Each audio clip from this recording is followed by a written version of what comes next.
Hey everyone, welcome back to our channel. Today, we're diving into something super practical. How to attach a passport photo to a visa application for 2025. Whether you're planning an international adventure or just updating your documents, getting this right can save you time and hassle. Let's jump right in. First things first, make sure your passport photo meets the latest 2025 standards. Most countries require a 2x2-inch photo with a plain white or off-white background, and your face should be clearly visible without glasses or hats. Double-check the specific guidelines from the embassy or visa website to avoid any rejections. Once you have your photo, gather your materials. You'll need the visa application form, the photo itself, and something to attach it with, like glue or double-sided tape. Avoid staples as they can damage the form or photo.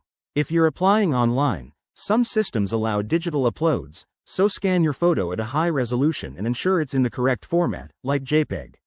Now, for the attachment process. Start by placing the photo in the designated spot on the form. Use a small amount of glue on the back edges to secure it without wrinkling.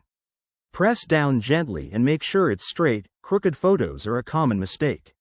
If it's a physical submission, slide it into an envelope carefully to prevent bending. Pro tip: always keep a backup photo handy in case you need extras. Once attached, review the entire application for errors. This step is crucial because even a minor issue could delay your visa. And there you have it. Attaching your passport photo is straightforward when you follow these steps. For 2025, remember that some countries might have updated digital options, so stay informed.